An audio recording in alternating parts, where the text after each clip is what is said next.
Hello guys, current affairs funda में आप सभी का स्वागत है। मैं हूं आपके साथ अभिषेक शर्मा और आज की इस वीडियो सेशन में हम 22 सितंबर तक के सभी इंपॉर्टेंट करंट अफेयर्स कवर करने वाले हैं। हमेशा की तरह आप इस वीडियो को अंत तक जरूर देखिएगा। आज भी आपको काफ़ी कुछ जानने के लिए मिलेगा।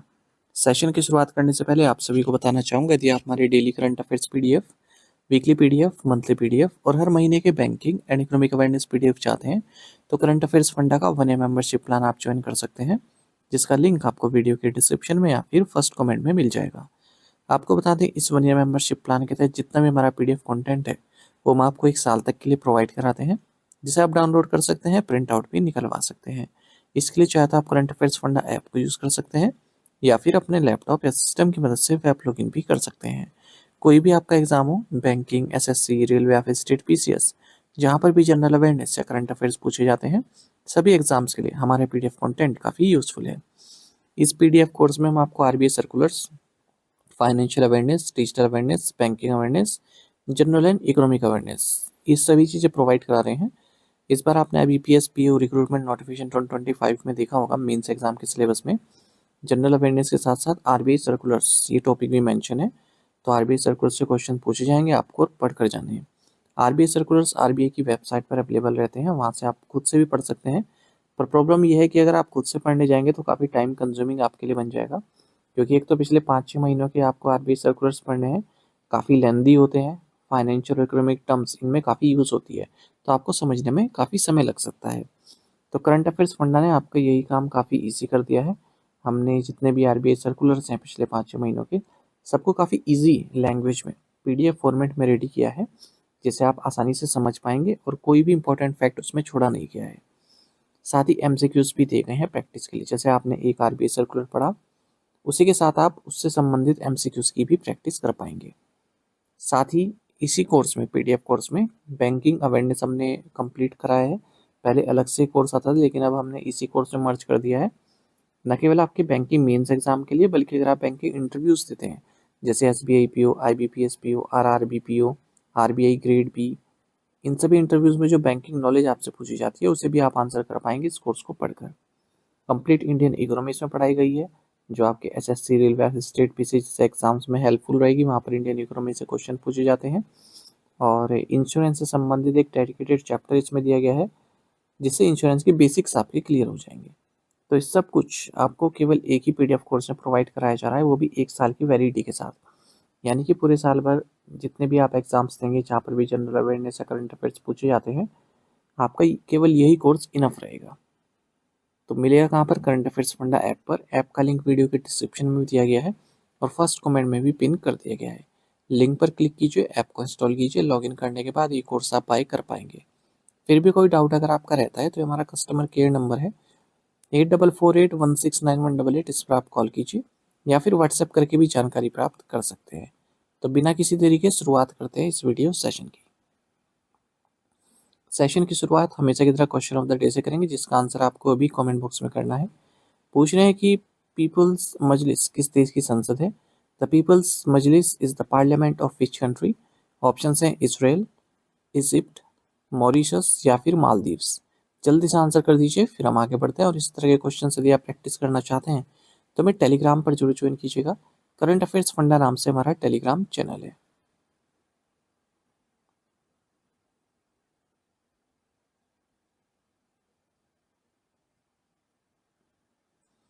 Who has been selected for the Dada Saheb Phalke award for the year 2023? वर्ष 2023 के दादा साहब फाल्के पुरस्कार के लिए किसे चुना गया है? ऑप्शंस आपके सामने हैं। सही आंसर ऑप्शन ए है मोहनलाल। वेटरन एक्टर हैं मोहनलाल विश्वनाथन नायर, केरल से हैं। इन्हें दादा साहब फाल्के अवार्ड से सम्मानित किया जाएगा साल 2023 के लिए, ऐसा ministry of information and broadcasting ने अनाउंस किया है। और इस तरह से मोहनलाल केवल दूसरे मलयाली बन जाते हैं जिन्हें यह अवार्ड प्राप्त होगा। इनसे पहले 2004 में अदूर गोपालकृष्णन को भी अवार्ड प्राप्त हुआ था, ये भी केरल से थे। केरल में मलयालम बोली जाती है, वहाँ के लोग मलयाली होते हैं। ये अवार्ड इनको 23 सितंबर 2025 हुई 71st national film award ceremony के दौरान दिया जाएगा। मोहनलाल को द कंप्लीट एक्टर भी कहा जाता है। मलयालम, हिंदी, तमिल, तेलुगु, कन्नड़, इन सभी लैंग्वेजेस में 350 से ज़्यादा फिल्म ये कर चुके हैं। पद्मश्री ने सम्मानित किया गया 2001 में, पद्म भूषण दिया गया 2019 में। 2009 में ये फर्स्ट एक्टर बने भारत में जिन्हें honorary rank of lieutenant colonel दिया गया है टेरिटोरियल आर्मी में। 5 नेशनल फिल्म अवार्ड्स इन्होंने जीते हैं। थोड़ा सा दादा साहब फाल्के अवार्ड के बारे में जान लेते हैं। इंडिया का हाईएस्ट अवार्ड है जो सिनेमा के फील्ड में दिया जाता है गवर्नमेंट ऑफ इंडिया के द्वारा। इसमें स्वर्ण कमल दिया जाता है यानी कि गोल्डन लोटस, एक शॉल और 10 लाख रुपए। सबसे पहली बार 1969 में ये अवार्ड इंट्रोड्यूस किया गया था और दादा साहब फाल्के का जो कंट्रीब्यूशन रहा इंडियन सिनेमा में उसको देखते हुए ये अवार्ड बनाया गया। और आपको बता दें दादा साहब फाल्के ने भारत की first full length feature film बनाई थी जिसका नाम था राजा हरिश्चंद्र 1913 में। फर्स्ट रेसिपिएंट इस अवार्ड की देविका रानी रही हैं, एक्ट्रेस रही हैं। 17 नेशनल फिल्म अवार्ड्स के दौरान इन्हें अवार्ड दिया गया था। अच्छा, जो इस बार जिन्होंने मोहनलाल का चयन किया है नाम का, तो वो जो सिलेक्शन कमेटी है उसमें मिथुन चक्रवर्ती रहे जिन्हें पिछली बार मिला था, शंकर महादेवन रहे और आशुतोष गोवारिकर रहे। Who has been appointed as the new Director General of the Central Industrial Security Force (CISF)? केंद्रीय औद्योगिक सुरक्षा बल के नए महानिदेशक के रूप में किसे नियुक्त किया गया है? ऑप्शंस आपके सामने हैं। सही आंसर ऑप्शन ए है Praveen Ranjan. Appointments committee of cabinet, इन्होंने 2 प्रपोजल्स जो मिनिस्ट्री ऑफ होम अफेयर्स से इनके पास आए थे उन्हें अप्रूव कर दिया है। और Indo Tibetan border police (ITBP) और central industrial security force (CISF) अब इनके नए डायरेक्टर जनरल्स बनाए गए हैं। CISF के नए डायरेक्टर जनरल हैं प्रवीण रंजन और ये सक्सीड कर रहे हैं राजविंदर सिंह भट्टी को। ITBP के DG हैं प्रवीण कुमार और ये सक्सीड कर रहे हैं राहुल रसकोत्रा को। Fiji became the 7th country to open an embassy in Jerusalem. Fiji यरूशलेम में दूतावास खोलने वाला 7वां देश बन गया है। देखिए, फिजी ने अपनी एम्बेसी इनोग्रेट की है यरूशलेम में और केवल 7वीं कंट्री है जिसने ऐसा किया है। एक्चुअली जिन कंट्रीज़ की जो एम्बेसी है, अगर हम इसराइल के पर्सपेक्टिव से बात करें तो तेल अवीव में है, जो यहाँ की सिटी है, ठीक है, कैपिटल है। तो डिप्लोमेटिक रिलेशंस कई सारे देशों के इसराइल के साथ हैं और यहीं पर उन्होंने एम्बेसी बनाई हुई है। हालांकि जेरूसलम भी कैपिटल बना इसराइल की 1950 में, जब वेस्ट जेरूसलम और ईस्ट जेरूसलम को मर्ज किया गया 1967 के वार के बाद। हालांकि इसे इंटरनेशनल रिकॉग्नाइज नहीं किया गया है। कुछ कंट्रीज स्मॉल डिप्लोमेटिक प्रेजेंस अपनी बनाए हुए हैं यरूशलेम में, जैसे कंसुलेट्स खोल दिया। कंसुलेट छोटी फॉर्म होती है एम्बेसी से। लेकिन दिसंबर 2017 में एक बड़ा चेंज आया जब यूनाइटेड स्टेट्स ने यरूशलेम को इसराइल की कैपिटल ऑफिशियली रिकॉग्नाइज किया और 2018 में यूएस ने अपनी एम्बेसी को तेल अवीव से शिफ्ट करके यरूशलेम में खोल दिया और ऐसा करने वाला है पहला देश बना। उसके बाद फिर Guatemala, Honduras, Kosovo, Papua New Guinea, Paraguay, इन सब ने भी यही मूव किया और यरूशलेम में अपनी एम्बेसी खोली। अर्जेंटीना भी ऐसे ही प्लान कर रहा है। Which two nations have recently signed a mutual defense pact that defines any attack on either nation as an attack on both? हाल में किन दो देशों ने एक आपसी रक्षा समझौते पर हस्ताक्षर किए हैं जो किसी भी देश पर किसी भी हमले को दोनों पर हमला मानता है? राइट आंसर ऑप्शन डी है सऊदी अरब, पाकिस्तान। तो सऊदी अरब और पाकिस्तान इन्होंने एक म्यूचुअल डिफेंस पैक्ट साइन किया है जिसके जरिए दोनों कंट्रीज में से अगर किसी पर भी अटैक होता है तो वो इन दोनों कंट्रीज पर ही अटैक माना जाएगा। मान लीजिए पाकिस्तान पर अटैक होता है तो सऊदी अरब उसको अपने पर ही अटैक मानेगा और रेस्पॉन्ड करेगा। इस तरह का इन्होंने एक पैक्ट साइन किया है। तो सऊदी अरब को कहाँ से खतरा है? ईरान से खतरा है, यमन के जो हाउती मिलिशियाज हैं वहाँ से खतरा है, इसराइल से खतरा है। और पाकिस्तान जो है सोच रहा है कि सऊदी अरब के साथ इस तरह का पैक्ट करके हम जो है भारत को एक डिटरेंस कर पाएंगे। भारत को जो है किसी भी तरह कन्फ्रंटेशन से हम बच पाएंगे कि भारत के मन में ये रहेगा कि सऊदी अरब भी पाकिस्तान के साथ खड़ा है। इंडिया लार्जेस्ट ट्रेड पार्टनर है हालांकि सऊदी अरब का। सऊदी अरब 5th लार्जेस्ट ट्रेडिंग पार्टनर है इंडिया का और सऊदी अरब 3rd largest crude oil supplier है भारत में। भारत इंपोर्ट ज़्यादा करता है सऊदी अरब से। Which Indian state signed an MOU with France centre world lawyer for cultural exchange? किस भारतीय राज्य ने सांस्कृतिक आदान प्रदान के लिए फ्रांस के सेंटर वेल्डे लॉयर के साथ समझौता ज्ञापन पर हस्ताक्षर किए? राइट आंसर ऑप्शन सी है तमिलनाडु। तो तमिलनाडु गवर्नमेंट ने मेमोरेंडम ऑफ अंडरस्टैंडिंग साइन किया है फ्रांस के सेंटर वॉल डे लॉयर के साथ, ताकि कल्चर एक्सचेंज किया जा सके और टूरिज्म को बूस्ट किया जा सके। The understanding is aimed at facilitating the easy exchange, travel and associations of artist, cultural organizations and establishment between Tamil Nadu and Central World Lawyer, who has recently assumed charge as a director of the All India Institute of Ayurveda, New Delhi. हाल ही में अखिल भारतीय आयुर्वेद संस्थान नई दिल्ली के निदेशक के रूप में किसने पदभार ग्रहण किया है? राइट आंसर ऑप्शन डी है प्रदीप कुमार प्रजापति। प्रोफेसर प्रदीप कुमार प्रजापति ये डायरेक्टर बनाए गए हैं all India institute of Ayurveda new Delhi के। 2014 में गवर्नमेंट ऑफ इंडिया ने मिनिस्ट्री ऑफ आयुष और all India institute of Ayurveda Delhi इन दोनों की स्थापना की थी। Where did the national corp con 2025 conference take place? National corp con 2025 सम्मेलन कहाँ आयोजित हुआ है? राइट आंसर ऑप्शन डी है हैदराबाद। एक नेशनल कॉन्फ्रेंस जॉइंटली ऑर्गेनाइज की गई है NAL-SAR यूनिवर्सिटी और institute of company secretaries of India द्वारा हैदराबाद में।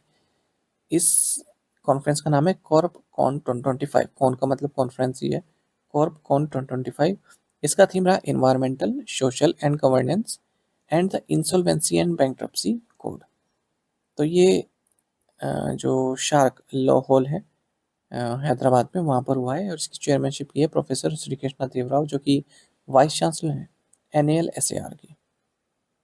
Which company signed an MOU with National Scheduled Tribe Finance and Development Corporation to empower tribal students? किस company ने आदिवासी छात्रों को सशक्त बनाने के लिए राष्ट्रीय अनुसूचित जनजाति वित्त एवं विकास निगम के साथ समझौता ज्ञापन पर हस्ताक्षर किए? राइट आंसर ऑप्शन डी है कोल इंडिया लिमिटेड। कोल इंडिया लिमिटेड जो कि मिनिस्ट्री ऑफ कोल के तहत आता है, इसने national scheduled tribe finance and development corporation के साथ MOU साइन किया है, जिसके तहत ट्राइबल स्टूडेंट्स को एम्पावर किया जाएगा। जो भी tribal students Eklavya model residential school यानी कि EMRS में एनरोल्ड हैं, पढ़ते हैं। प्रोजेक्ट का टाइटल है empowering tribal students in Eklavya model residential schools through digital access, career mentorship, menstrual hygiene and teacher capacity building. Which organization organized the International Conference on Space 2025? किस संगठन ने अंतरिक्ष पर अंतर्राष्ट्रीय सम्मेलन 2025 का आयोजन किया है? राइट आंसर ऑप्शन ए है CII। Union minister of state doctor Jitendra Singh, इन्होंने वर्चुअली एक सेशन को एड्रेस किया है। सेशन का नाम है इंटरनेशनल कॉन्फ्रेंस ऑन स्पेस 2025। इसका थीम रहा harnessing space for global progress, innovation, policy and growth. इस कॉन्फ्रेंस को ऑर्गेनाइज किया गया है कन्फेडरेशन ऑफ इंडियन इंडस्ट्री यानी कि CII के द्वारा। In which Indian city was the BIMSTEC young leader summit held? BIMSTEC युवा नेताओं का शिखर सम्मेलन किस भारतीय शहर में आयोजित हुआ? राइट आंसर ऑप्शन सी है गुवाहाटी। भारत ने बिम्स्टेक यंग लीडर्स समिट को होस्ट किया है गुवाहाटी, असम में। और ये जो इनिशिएटिव है, ये 21 पॉइंट एक्शन प्लान जो कि प्राइम मिनिस्टर नरेंद्र मोदी द्वारा अनाउंस किया गया था 6th बिम्स्टेक समिट के दौरान, उसी का हिस्सा है। इस समिट को इनॉग्रेट किया गया आसाम के गवर्नर लक्ष्मण प्रसाद आचार्य द्वारा और इसको ऑर्गेनाइज किया गया भारत स्काउट्स एंड गाइड्स के साथ मिलकर। 80 से ज़्यादा यंग लीडर्स जो कि बिम्स्टेक कंट्रीज से हैं, उन्होंने इसमें पार्टिसिपेट किया है। अच्छा, बिम्स्टेक से संबंधित 2 करंट अफेयर हम पहले ही पढ़ चुके हैं, उन्हें फिर से रिवाइज कर लेते हैं। भारत ने बिम्स्टेक इन नेशनल कैंसर एनुअल मीटिंग को होस्ट किया है मुंबई में। पहला बिम्स्टेक ट्रेडिशनल म्यूजिक फेस्टिवल ये भारत मंडपम न्यू दिल्ली में हुआ है। हु इज द आप MLA from Jammu and Kashmir booked under the public safety act? Jammu and Kashmir के आप विधायक कौन है जिन पर सार्वजनिक सुरक्षा अधिनियम के तहत मामला दर्ज किया गया है? राइट आंसर ऑप्शन है महराज मलिक। तो आम आदमी पार्टी के जो इकलौते जम्मू एंड कश्मीर में MLA है महराज मलिक टोडा, ये फर्स्ट सिटिंग लेजिस्लेटर बन गए हैं। इन्हें पब्लिक सेफ्टी एक्ट के तहत बुक किया गया है। 1978 में एक्ट लाया गया था तब के चीफ मिनिस्टर शेख मोहम्मद अब्दुल्ला द्वारा, और इसके जरिए गवर्नमेंट किसी भी पर्सन को डिटेन कर सकता है जो 18 से ऊपर का है और 2 साल तक बिना किसी ट्रायल के उसको अंदर रख सकता है। The 17th meeting of the India France joint working group on counter terrorism was held in which city? आतंकवाद निरोध पर भारत फ्रांस संयुक्त कार्य समूह की 17वीं बैठक किस शहर में आयोजित की गई? राइट आंसर ऑप्शन सी है Paris. India France joint working group on counter terrorism की 17वीं मीटिंग पेरिस फ्रांस में हुई है। कुछ और मीटिंग्स इस तरह की देख लेते हैं। 7th round of India Australia dialogue on disarmament, non proliferation and export control, ये न्यू दिल्ली में हुई है। 6th round of foreign office consultations between India and New Zealand, ये नई दिल्ली में हुई है। 3rd trilateral consultations between India, Iran and Armenia, ये तेहरान में हुई है। और international north south transport corridor संबंधी इसमें चर्चा हुई, और आर्मेनिया का जो क्रॉसरोड्स ऑफ पीस प्रोजेक्ट है उस पर भी चर्चा हुई है। यूरोपियन यूनियन और इंडिया, इन्होंने अपनी 15th meeting of joint working group on counter terrorism Brussels में समापन की। और India Norway maritime security disarmament and non proliferation dialogue, ये ओस्लो नॉर्वे में हुआ है। टू द पॉइंट क्वेश्चंस देख लेते हैं और उनके answers. Where is national institute of Sowa Rigpa, Leh Ladakh? Which agency launched Operation Weed Out to seize hydroponic weed? Answer is Directorate of Revenue Intelligence under the Central Board of Indirect Taxes and Customs, Ministry of Finance. Union Minister Ram Mohan Naidu launched Pan India Yatri Seva Divas 2025 from which airport? Hindon Airport. Indian naval ship Kadmat, an indigenously designed and built anti-submarine warfare corvette, arrived in Suva, Fiji for the goodwill visit as part of her 3-month deployment. The first training squadron of the Indian Navy, comprising INS Tir, INS Shardul, INS Sujata, ICGS Sarathi, entered which country's port? Maputo. Answer is Mozambique. To the point question देखें, इनके answer आपको भी करने हैं comment box में।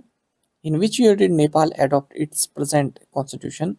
First ever overseas campus of the IIM Ahmedabad inaugurated in which city? What is India's position out of 167 countries in the Sustainable Development Goals Index this year? Union Minister of State for Health and Family Welfare, Anupriya Patel, inaugurated the National Virus Research and Diagnostic Laboratory Conclave 2025 in which city? Central Power Research Institute, and autonomous body under the Ministry of Power Government of India, inaugurated its latest advanced regional testing laboratory at which place? इन पांचों questions के answer आपको comment box में देने हैं। यदि एक question का answer भी आता है वो भी आप हमें अवश्य बताइएगा। साथ ही टेलीग्राम पर जरूर ज्वाइन करें, करंट अफेयर्स फंडा नाम से हमारा टेलीग्राम चैनल है। Thank you guys.